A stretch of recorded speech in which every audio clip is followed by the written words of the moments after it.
iPlus training സൊല്യൂഷൻ്റെ പുതിയൊരു വീഡിയോയിലേക്ക് ഏവർക്കും സ്വാഗതം.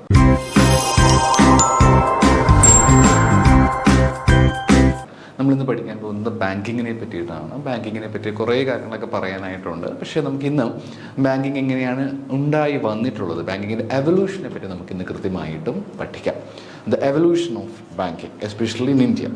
എന്താണ് ബാങ്കിങ്ങിൻ്റെ എവല്യൂഷനെ പറ്റിയിട്ടൊക്കെയാണ് നമുക്കിന്ന് ദിവസം നോക്കാനായിട്ടുള്ളത്. ഏതൊരു കാര്യത്തിനും എവല്യൂഷൻ തീർച്ചയായിട്ടും ഉണ്ടാകും. എല്ലാ കാര്യങ്ങളും ഇവോൾവ് ചെയ്ത് വന്നിട്ടുള്ളവയാണല്ലോ, വീണ്ടും പല പല ഘട്ടങ്ങളിലായിട്ട് ഇവോൾവ് ചെയ്ത് വന്നിട്ടുള്ളതാണ്. അപ്പോൾ എവല്യൂഷൻ എന്ന് പറഞ്ഞിരിക്കുന്ന കാര്യം നമുക്ക് തീർച്ചയായിട്ടും കാണാനായിട്ട് സാധിക്കുന്നതാണ്. അപ്പോൾ ഏതൊരു കാര്യത്തെ പോലെ തന്നെയും ഇവിടെയും നമുക്കൊരു എവല്യൂഷൻസ് കാണാനായിട്ട് പറ്റും. ആദ്യ കാലഘട്ടങ്ങളെ പറ്റിയിട്ട് നമുക്കൊന്ന് പഠിക്കാം. നമ്മുടെ സിലബസിൽ വളരെ വ്യക്തമായിട്ട് തന്നെ എവല്യൂഷനെ പറ്റിയിട്ട് കാണാനായിട്ട് പറ്റും. അപ്പോൾ എന്തൊക്കെയാണ് നമുക്കൊന്ന് നോക്കാം. ഒന്ന് മെസപ്പൊട്ടോമിയയിലെ കാര്യമാണ്, 2000 BC മെസപ്പൊട്ടോമിയയിലെ കാര്യമാണ് പറഞ്ഞിരിക്കുന്നത്.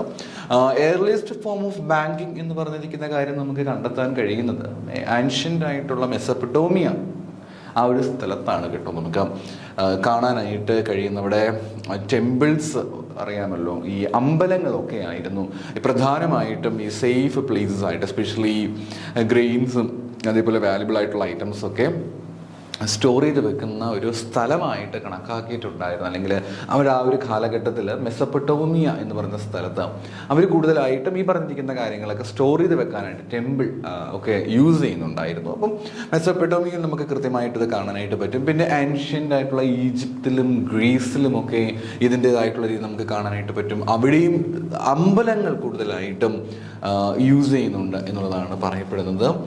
ആൻഡ് ഇവിടെ കൂടുതലായിട്ടും ഗ്രീസിലുള്ള കാര്യങ്ങളെ പറ്റിയിട്ടൊക്കെ കൃത്യമായിട്ടും പറയുന്നുണ്ട്. ഗ്രീസിൽ മണി ലെൻഡേഴ്സിനെ അറിയപ്പെടുന്നു.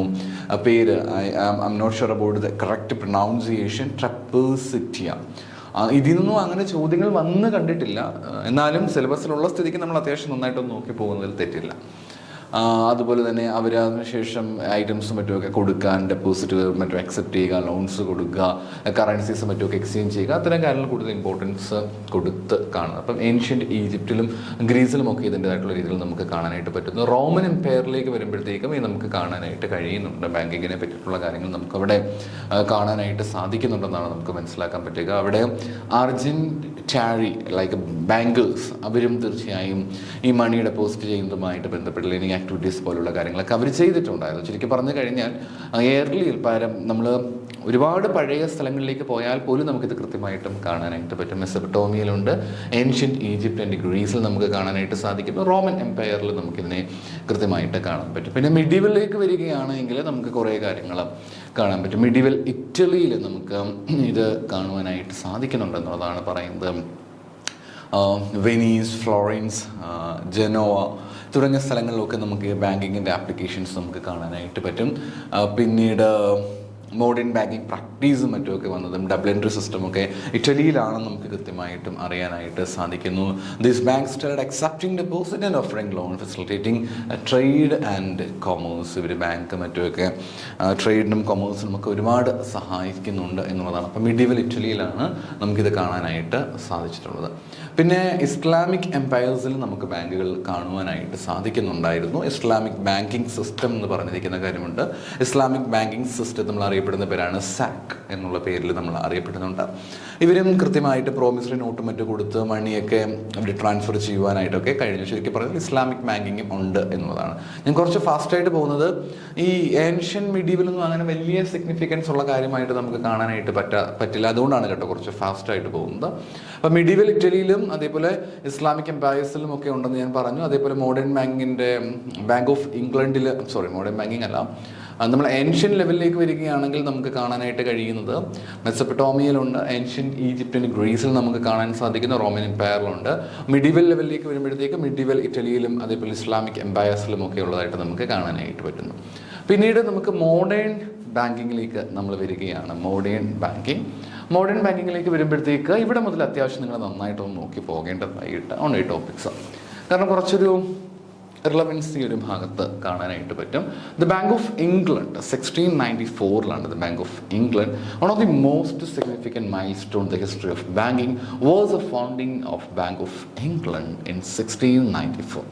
ബാങ്ക് ഓഫ് ഇംഗ്ലണ്ട് എന്ന് കേൾക്കുമ്പോൾ തന്നെ അറിയാമല്ലേ, ബ്രിട്ടീഷുകാരുടെ ഭരണവുമായിട്ടൊക്കെ ബന്ധപ്പെട്ട് വരുന്ന ആ ഒരു കാലഘട്ടത്തിലാണ് ഈ പറഞ്ഞിരിക്കുന്ന ബാങ്ക് ഓഫ് ഇംഗ്ലണ്ട് രൂപീകരിച്ച് വരുന്നത്. 1694 ബാങ്ക് ഓഫ് ഇംഗ്ലണ്ട് വരികയും ബാങ്ക് ഓഫ് ഇംഗ്ലണ്ടാണ് വളരെ ഫേമസ് ആയിട്ടുള്ള ഒരു ബാങ്ക് തന്നെയായിട്ട് മാറുകയും ചെയ്യുന്നു. It is a first central bank established to manage the government's debt and act as and last resort the central banking spread other countries. ഒരു ഇംഗ്ലണ്ടിൽ തന്നെ വന്നിട്ടുണ്ടായിരുന്ന ഒരു ബാങ്കാണ് ദ ബാങ്ക് ഓഫ് ഇംഗ്ലണ്ട് എന്ന് പറയുന്നത്.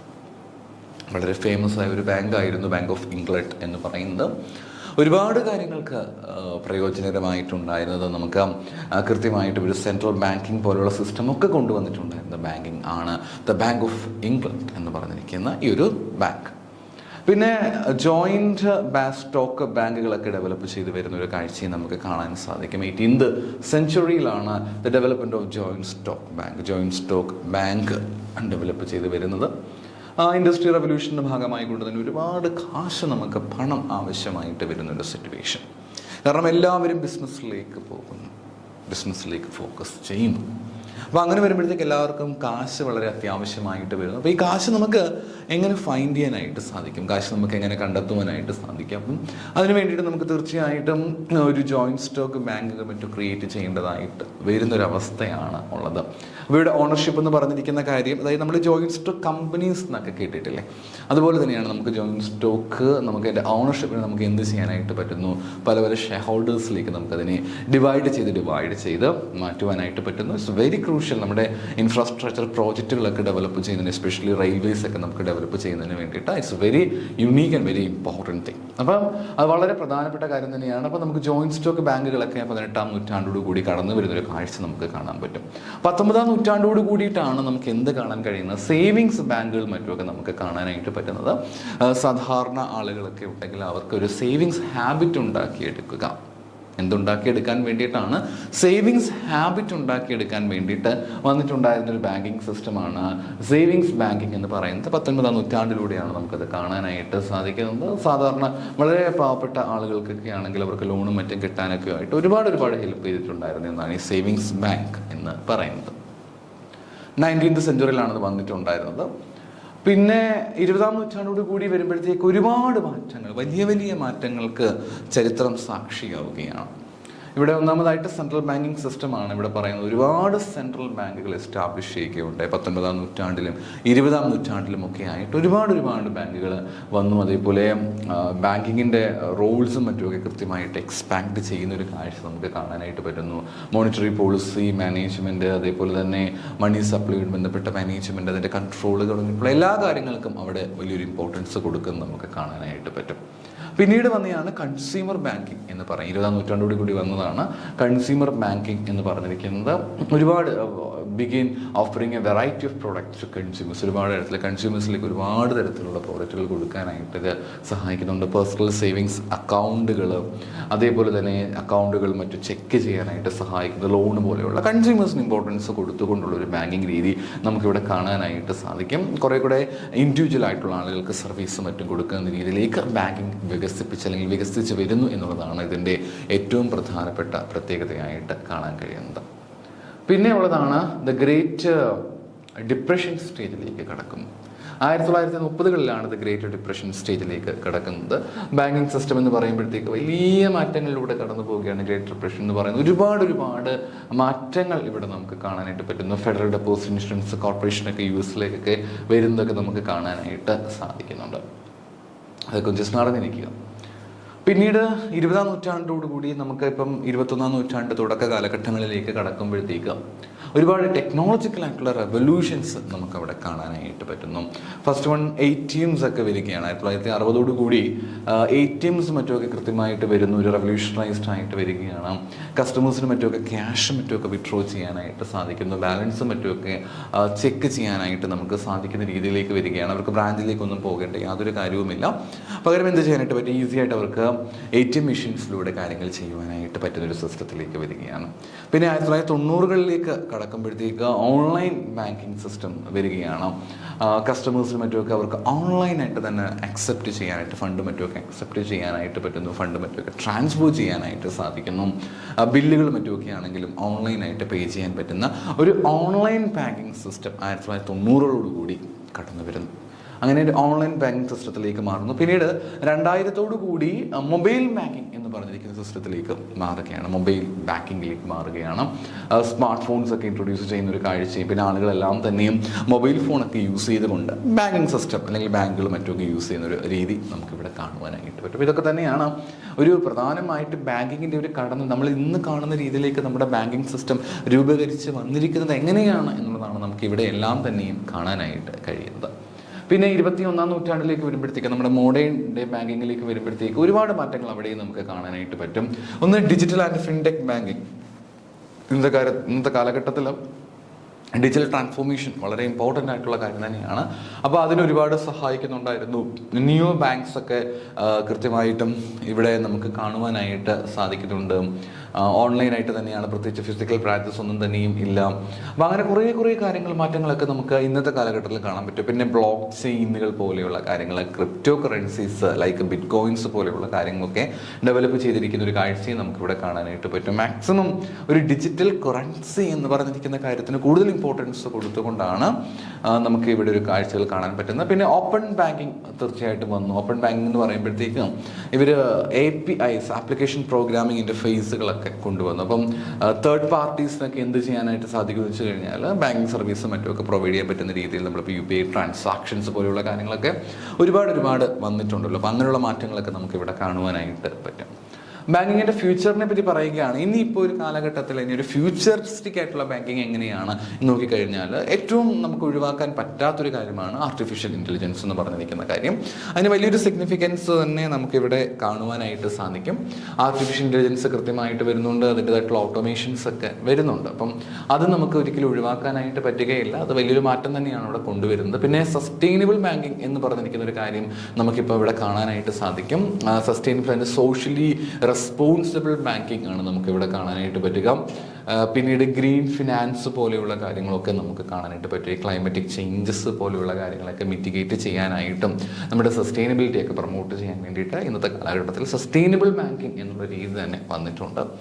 പിന്നീട് ബ്ലോക്ക് ചെയിൻ, അതേപോലെ തന്നെ ലൈക്ക് ഡീസെൻട്രലൈസ്ഡ് ഫിനാൻസിങ് പോലെയുള്ള കാര്യങ്ങളൊക്കെ ആണെങ്കിലും അത്തരം കാര്യങ്ങൾ നമുക്കിവിടെ കൊണ്ടുവന്നിട്ടുള്ളതായിട്ട് നമുക്കിവിടെ കാണാൻ പറ്റും. ഇതൊക്കെ ഓൾറെഡി ഉള്ള കാര്യം തന്നെയാണ്. അപ്പം ഇത്തരത്തിലുള്ള വലിയ മാറ്റങ്ങൾ നമുക്ക് തീർച്ചയായിട്ടും വലിയ തന്നെ ഉണ്ടാകുമെന്ന് കൃത്യമായിട്ടും ഓർക്കാം. ഇനി ഓർക്കേണ്ട കാര്യം, ഇന്ത്യയിലേക്ക് കടന്നു വരികയാണെങ്കിൽ നമ്മുടെ ഇന്ത്യയിലേക്ക് കടന്നു വരികയാണെങ്കിൽ ഇപ്പം നമ്മൾ പഠിച്ചത് ചരിത്രമാണ്, പൊതുവായിട്ടുള്ള ചരിത്രമാണ് നമ്മൾ പഠിച്ചതെങ്കിൽ നമുക്കിനി പഠിക്കുവാനായിട്ടുള്ളത് ഇന്ത്യയിലേക്ക് വരുമ്പോഴത്തേക്ക് എങ്ങനെയാണ് ബാങ്കിങ്ങിൽ മാറ്റം ഉണ്ടായിട്ടുള്ളത്, ഒരു മെഡീവൽ ലെവലിലേക്ക് വന്നപ്പോഴത്തേക്ക് എന്തൊക്കെ മാറ്റങ്ങൾ നമുക്ക് കാണാനായിട്ട് പറ്റും എന്നുള്ളതാണ്. അപ്പോൾ ഏൻഷ്യൻ ഇന്ത്യയിലേക്ക് നമുക്ക് വരുമ്പോഴത്തേക്കും കൂടുതലും മണി ലെൻഡിങ്, ട്രേഡ്, കറൻസി എക്സ്ചേഞ്ച് പോലെയുള്ള കാര്യങ്ങൾക്കാണ് കൂടുതൽ ഇമ്പോർട്ടൻസ് ഇവിടെ ഏൻഷ്യൻ ഇന്ത്യയിൽ കാണാനായിട്ട് പറ്റുക. അതേപോലെ തന്നെ carried by shroffs like money lenders ആണ് ഒരു കൂടുതലായിട്ടും ഉണ്ടായിരുന്നത്. മിഡീവലിലേക്ക് വരുമ്പോഴത്തേക്കും ഉറപ്പായിട്ടും നമുക്ക് ഇവിടെ ഒരു ഇസ്ലാമിക് ബാങ്കിങ് പ്രാക്ടീസസ് നമുക്ക് കാണാനായിട്ട് സാധിക്കും. ലെറ്റേഴ്സ് ഓഫ് ക്രെഡിറ്റ്, അതേപോലെ പ്രോമിസറി നോട്ടുകളൊക്കെ ഇസ്ലാമിക്കിലൊക്കെ നമ്മൾ പ്രോമിസറി നോട്ടുകൾ സാക്ക് എന്ന പേരിലാണ് അറിയപ്പെടാറുള്ളത്. വളരെ ഫേമസ് ആയിട്ട് തന്നെ വരികയുണ്ടായി. കേരളത്തിലും ഗുജറാത്തിലുമൊക്കെയാണ് കൂടുതലായിട്ടും ഈ മിഡീവൽ ഇന്ത്യയിൽ വലിയ മാറ്റങ്ങൾ നമുക്ക് കാണാനായിട്ട് പറ്റുന്നത്. കൊളോണിയൽ ഇന്ത്യയിലേക്ക് വരികയാണെങ്കിൽ അവിടെയാണല്ലോ വലിയ മാറ്റങ്ങൾ ഉണ്ടായി. നമ്മൾ ഇവിടെ മുതലൊക്കെയാണ് പൊതുവേ ചരിത്രം നമുക്ക് കാണാനായിട്ട് സാധിക്കുക. 1770 ഒരു ബാങ്ക് രൂപീകരിക്കുന്നത് നമുക്കിവിടെ കാണാൻ പറ്റും. ബാങ്ക് ഓഫ് ഹിന്ദുസ്ഥാൻ എന്നാണ് അതിനെ അറിയപ്പെട്ടിട്ടുണ്ടായിരുന്നത്. ആദ്യത്തെ ഫോർമൽ ബാങ്കിങ് ആണ്, ഇന്ത്യയിലുള്ള ആദ്യത്തെ ഫോർമൽ ബാങ്കിങ് ആണ് ബാങ്ക് ഓഫ് ഹിന്ദുസ്ഥാൻ എന്ന് പറയുക.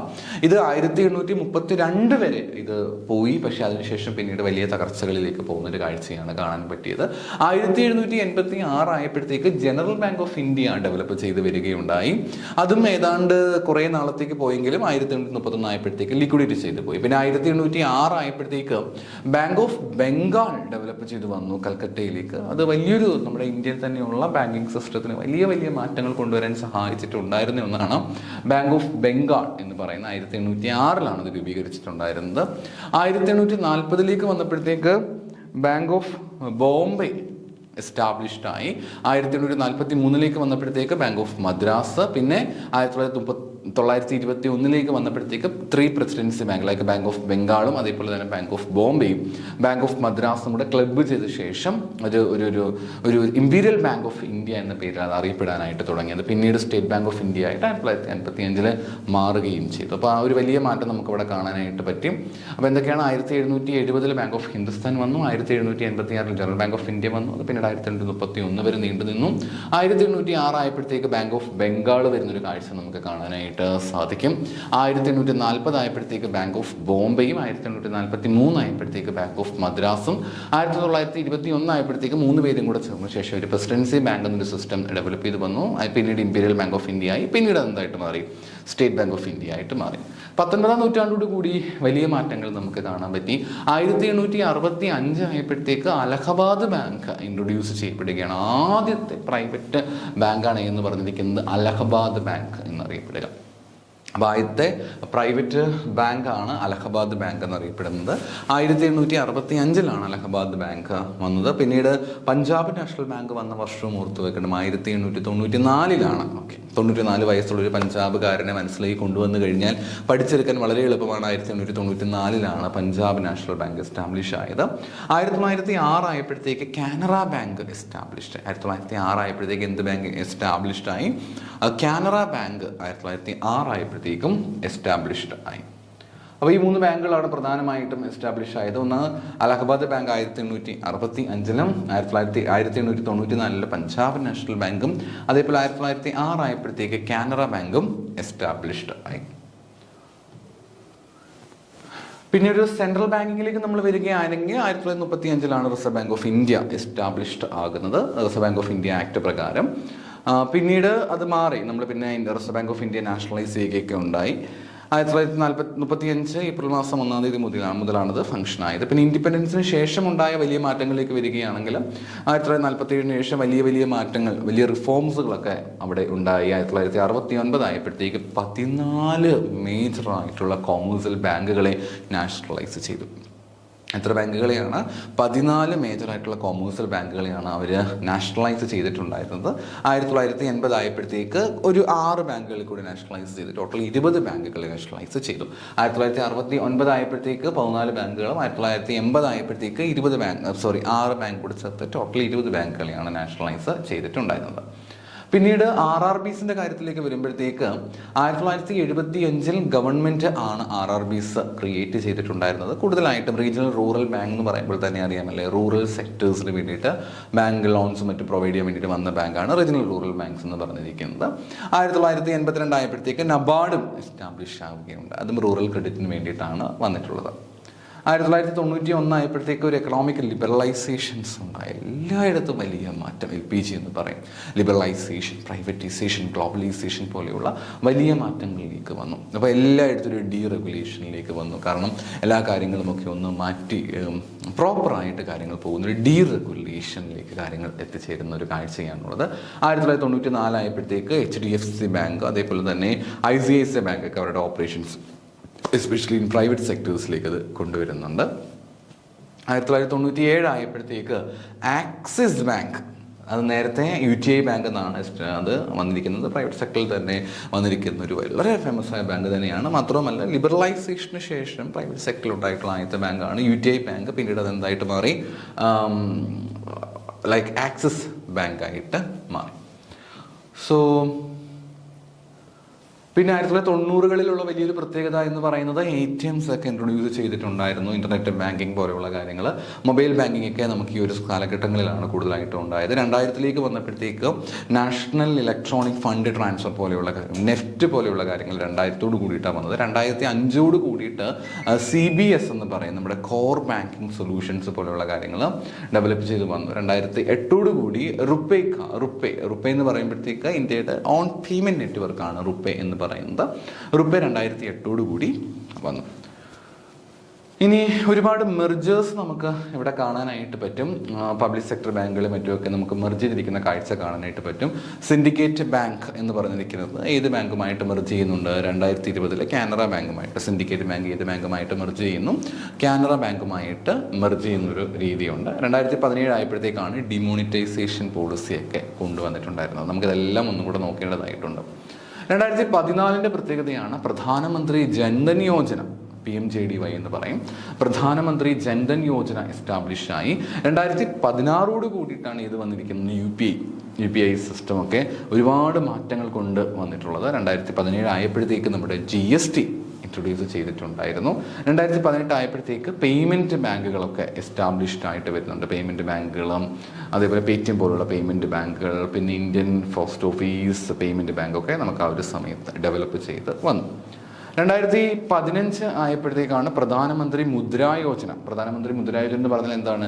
ഈ സ്മോൾ സ്കെയിലായിട്ടുള്ള ബിസിനസ്സിന് അല്ലെങ്കിൽ സ്മോൾ സ്കെയിലായിട്ടുള്ള ഓൺടർപ്രന്യൂഴ്സിന് അവർക്ക് ലോണും മറ്റും കൊടുക്കുന്നതിന് വേണ്ടിയിട്ട് അവരെ ഡെവലപ്പ് ചെയ്യാൻ വേണ്ടിയിട്ട് വന്നിരിക്കുന്ന ബാങ്കാണ് ഈ പറഞ്ഞ മുദ്രാ ബാങ്ക് എന്ന് അതിനുവേണ്ടി വന്നിരിക്കുന്ന സ്കീമാണ് പ്രധാനമന്ത്രി മുദ്രാ യോജന എന്ന് പറഞ്ഞിരിക്കുന്ന ഈ സ്കീം. അത് 2015 കൂടിയിട്ടാണ് വന്നത്.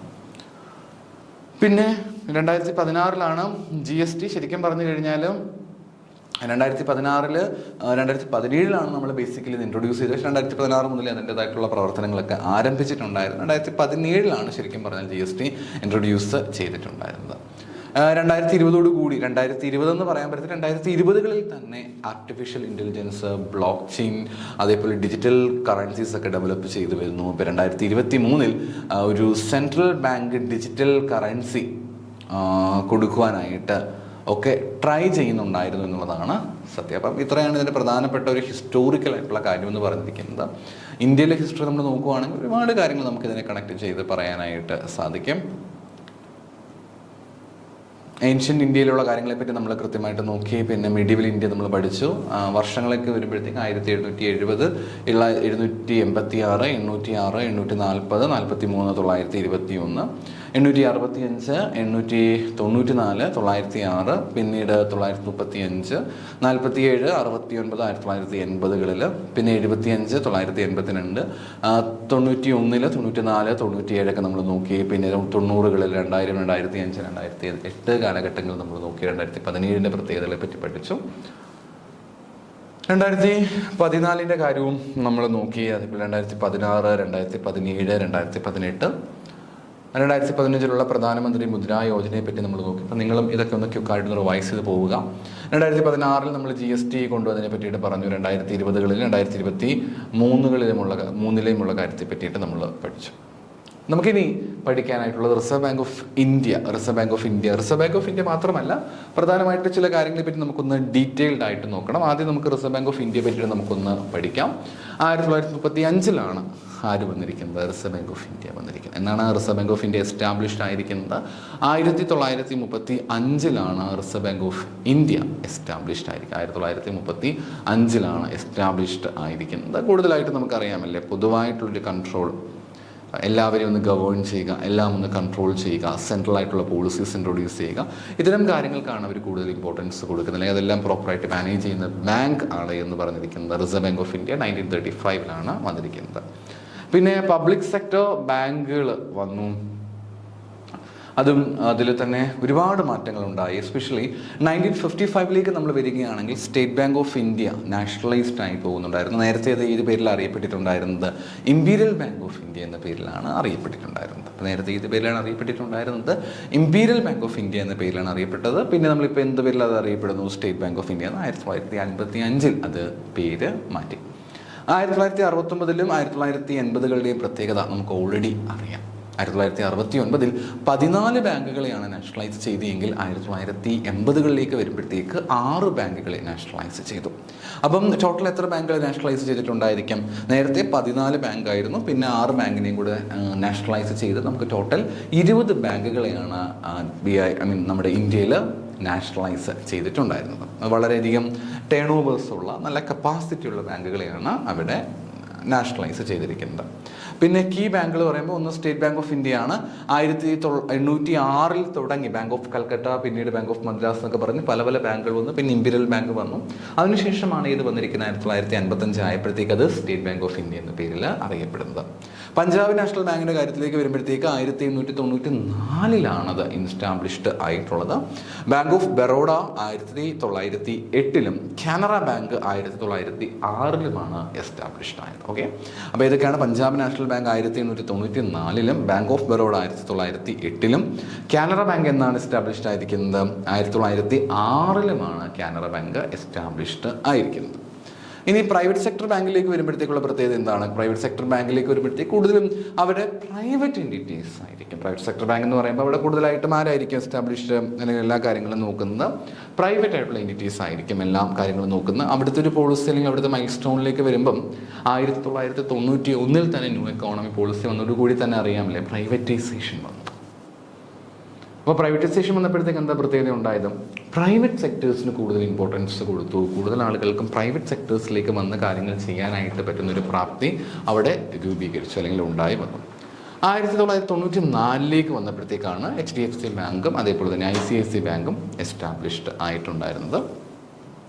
HDFC bank 1994, ICICI bank 1994, Axis bank 1993 established ആയത്.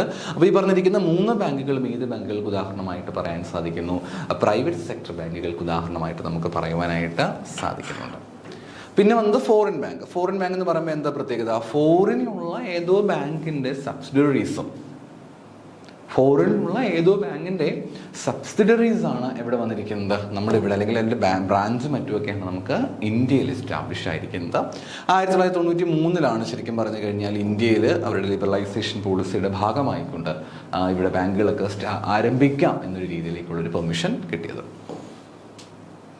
അപ്പോൾ അങ്ങനെ വന്ന ചില ബാങ്കുകളെ പറ്റി നോക്കുമ്പം ഒന്ന് സിറ്റി ബാങ്ക് ഉണ്ട് 1902 എസ്റ്റാബ്ലിഷ്ഡ് ആയി. പിന്നെ HSBC ബാങ്ക് 1887, അതേപോലെ Barclays bank entered in India 1960.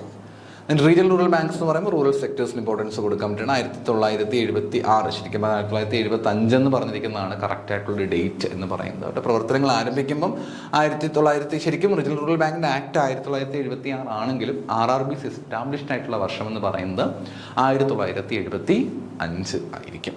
അതിൽ തന്നെയുള്ള പ്രധാനപ്പെട്ട ചില ബാങ്കുകളാണ്. ആദ്യത്തെ ബാങ്കാണ് പ്രഥമ ബാങ്ക്. പ്രഥമ എന്ന വാക്കിനർത്ഥം തന്നെയല്ലേ ഫസ്റ്റ്, സ്റ്റാർട്ടിങ് എന്നുള്ളതാണ്. അപ്പോൾ പ്രഥമ ബാങ്ക് എന്നാണ് എസ്റ്റാബ്ലിഷ് ആയിരിക്കുന്നത് 1975. പിന്നെ ആന്ധ്രാപ്രദേശ് ഗ്രാമീൺ വികാസ് ബാങ്ക് എന്ന് പറയുന്നതിന് എക്സാമ്പിൾ ആയിട്ടുള്ള ബാങ്കാണ്. It was establish in the year 2006. പിന്നെ കോപ്പറേറ്റീവ് ബാങ്കിലേക്ക് വരുമ്പോഴത്തേക്ക് നമുക്ക് കോപ്പറേറ്റീവ് സൊസൈറ്റീസ് ആക്ട് എസ്റ്റാബ്ലിഷ് ചെയ്തിരിക്കുന്ന വർഷം കൃത്യമായിട്ടും ഓർത്ത് വെക്കണം. 1904 കോപ്പറേറ്റീവ് ബാങ്ക് സൊസൈറ്റീസ് ആക്ട് 1904 ഇത് വന്നിരിക്കുന്നത്.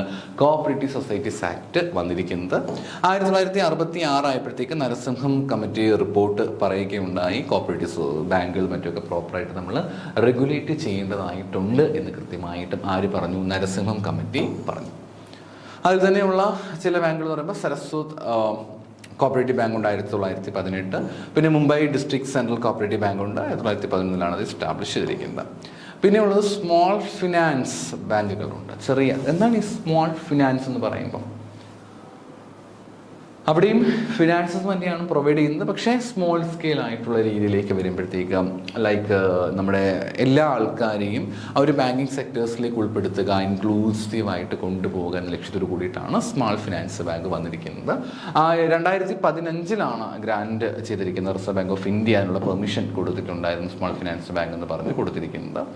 പിന്നെ അതിനുശേഷം കുറേ സ്മോൾ ഫിനാൻസ് ബാങ്കുകൾ വരികയുണ്ടായി. AU സ്മോൾ ഫിനാൻസ് ബാങ്ക് ഉണ്ട് 1996 അത് എസ്റ്റാബ്ലിഷ് ചെയ്തിട്ടുണ്ടായതെങ്കിലും AU small finance bank 1996 establish ചെയ്തിട്ടുണ്ടായിരുന്നത്. എസ്റ്റാബ്ലിഷ് ചെയ്യുന്ന സമയത്ത് അതൊരു നോൺ ബാങ്കിങ് ഫിനാൻസ് കമ്പനി ആയിരുന്നു. 1996 എസ്റ്റാബ്ലിഷ് ആവുന്ന സമയത്ത് നോൺ ബാങ്കിങ് ഫിനാൻഷ്യൽ കമ്പനി ആയിരുന്നു. പിന്നെ 2017 ആയപ്പോഴത്തേക്ക് എന്തായിട്ട് മാറി? സ്മോൾ ഫിനാൻസ് ബാങ്കായിട്ട് മാറി. പിന്നെ ഉജ്ജീവൻ സ്മോൾ ഫിനാൻസ് ബാങ്ക് എന്ന് പറഞ്ഞൊരു ബാങ്കുണ്ട്. അത് 2017 ആ ഒരു ബാങ്ക് സ്മോൾ ഫിനാൻസ് ബാങ്കായിട്ട് മാറിയത്. പേയ്മെൻറ്റ് ബാങ്കിലേക്ക് വരുമ്പോഴത്തേക്കും ഇതുപോലെ തന്നെയാണ് പേയ്മെൻറ്റ് ബാങ്ക് എന്ന് പറയുന്നതും. പ്രത്യേകിച്ച് financial inclusion what is financial inclusion? എന്താണ് ഈ ഫിനാൻഷ്യൽ ഇൻക്ലൂഷൻ എന്ന് പറയുന്നത്? എല്ലാവരെയും നമ്മൾ ആ ഫിനാൻഷ്യൽ ഒരു ഇതിലേക്ക് നമ്മൾ ഉൾപ്പെടുത്തേണ്ടതായിട്ടുണ്ട്. അപ്പോൾ അതിന് വേണ്ടിയിട്ടാണ് പേയ്മെൻറ്റ് ബാങ്ക് നൽകുന്നത്. ഇവരും കൃത്യമായിട്ടും ബാങ്കിനുള്ള സർവീസുകളൊക്കെ പ്രൊവൈഡ് ചെയ്യും. 2015 അത് എസ്റ്റാബ്ലിഷ് ചെയ്തിരിക്കുന്നത്. Paytm 2015, post office savings 2018, Airtel payment bank 2017. ഇനി കുറേ പഠിക്കാൻ നമുക്ക് മറ്റൊരു വീഡിയോയുമായി വീണ്ടും കാണാം.